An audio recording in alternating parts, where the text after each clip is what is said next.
अस्सलाम वालेकुम गाइज़। आज की वीडियो में हम a passage to India by E M. Forster को स्टडी करेंगे। ये नॉवल जो है वो ब्रिटिश कॉलोनियल इंडिया यानी ऑक्यूपाइड सब कॉन्टिनेंट में सेट किया गया है। इसकी सेंट्रल थीम्स में आपको रेशियल टेंशन देखने को मिलेगी बिकॉज ऑफ कॉलोनाइजेशन, फिर फ्रेंडशिप किस तरह से अफेक्ट होती है और कल्चर जब मिक्स होते हैं तो कल्चरल मिसअंडरस्टैंडिंग भी कैसी होती है, ये आपको सेंट्रल थीम देखने को मिलेंगी। देन मेन कैरेक्टर्स में डॉक्टर अजीज़ का कैरेक्टर है, फील्डिंग का कैरेक्टर है, मिसिस मूर का कैरेक्टर है, एडिला क्विस्टिड का कैरेक्टर है और रॉनी हीजल लूप का कैरेक्टर है। नॉवल की कहानी के 3 पार्ट्स हैं और पहला पार्ट जो है उसे द मोस्क कहा गया है और मिसिस मूर इस पार्ट में चंद्रापुर आती हैं एडिला के साथ और एडिला जो है वो डिसाइड करती है कि क्या वो रॉनी से शादी भी करना चाहती है या नहीं करना चाहती। रॉनी जो है वो ब्रिटिश मजिस्ट्रेट है। अब मिसिस मूर जो है वो अजीज़ से मॉस्क के अंदर मिलती हैं और वहाँ पे क्योंकि वो जूते वाला एक सीन होता है कि वो जूता पहन के अंदर जा रही होती है, देन मिस्टर अजीज़ उनको कुछ कहते हैं, डॉक्टर अजीज़, तो वहाँ पे उस कन्वर्सेशन की वजह से उनका एक बहुत अच्छा बॉन्ड बन जाता है जो कि रिस्पेक्ट की वजह से बनता है।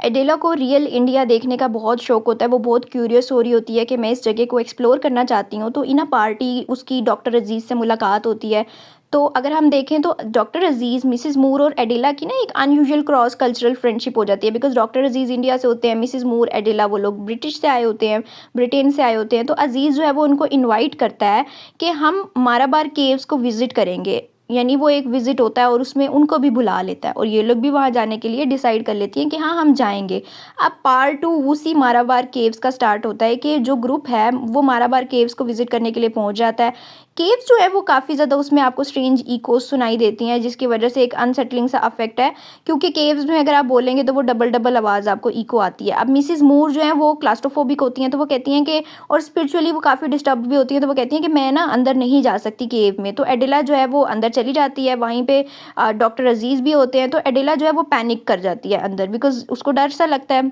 और अपने पैनिक अटैक की वजह से वो इतना ज़्यादा कन्फ्यूज़ हो जाती है और उसको ऐसे वहाँ पे एकदम से हैलुसिनेशंस होती हैं कि उसको लगता है कि कोई उसके साथ असॉल्ट करने की कोशिश कर रहा है, लाइक उसके साथ कोई बदतमीज़ी कर रहा है, कोई फिज़िकल होने की कोशिश कर रहा है। वो बिल्कुल इमेजिनेशन हैलुसिनेशन में चली जाती है। उस वजह से ये बाहर भाग कर आती है और वो जब भाग रही होती है तो थॉर्न बुशेस भी होती हैं, लाइक कांटों वाली झाड़ियाँ होती हैं, वो उसको ज़ख्मी भी कर देती हैं और बाद में एडिला जो है वो इल्ज़ाम लगा देती है डॉक्टर अजीज़ के ऊपर कि डॉक्टर अजीज़ ने मेरे साथ असॉल्ट की कोशिश की है, ये मेरे साथ फिज़िकल होने की कोशिश कर रहे थे। तो अब क्योंकि ब्रिटिश साइड जो है वो ब्रिटिश का रूल था सब कॉन्टिनेंट के ऊपर, तो एडिला की वो सपोर्ट ही वो लोग करते हैं और इसी वजह से वो इंडियन की सेवेजरी को एक प्रूफ भी दे देते हैं कि भाई ये तो सबूत है कि इंडियंस होते ही ऐसे हैं।